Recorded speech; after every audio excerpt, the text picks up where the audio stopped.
சொத்து, சுகம், பணம், நகை, வைரம், வைடூரியம் எல்லாம் ஒரு நாள் அழியதான் போகிறது. எதையுமே யாருமே சாகும் பொழுது எதையுமே கூட கொண்டு வந்ததில்லை, கொண்டு வந்ததும் இல்லை, கொண்டு போவதும் இல்லை. நீ வெறுங்கையோடு வந்தாய், நீ வெறுங்கையோடு போவாய். நீ அமனமாய் வந்தாய், நீ அமனமாய் போவாய். இன்னைக்கு மக்கள் இன்னைக்கு எப்படி இருக்கிறாங்க? எல்லாத்தையும் இழந்து போறாங்க, எதையும் நீ பெற்றுக்கொண்டு போவதில்லை. என் ஆண்டவருக்கு தெரியும், இதெல்லாத்தையும் இந்த உலகத்துல நீ கஷ்டப்பட்டு சம்பாதிச்ச, ஆனா பரலோகத்துல நீ கஷ்டப்படாம நான் உனக்காக சம்பாதிச்சு வச்சிருக்கிறேன் ஆண்டவர். கரங்களை தட்டி ஆண்டவர்.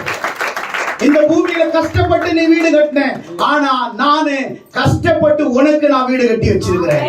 உன்னை நான் ஆசீர்வதிக்கிறது உனக்கென்று நான் ஒரு ராஜ்யத்தை நான் ஆயத்தப்படுத்தி இருக்கிறேன். இந்த பூமிக்குரிய கூடாரமாகி வீடு அழிஞ்சு போனாலும் கைவேலை இல்லாத நித்திய வீடு நமக்காக பரலோகத்தில் இருக்கிறது. 2 கொரிந்தியர் புத்தகம் 5ஆம் அதிகாரத்திலே 1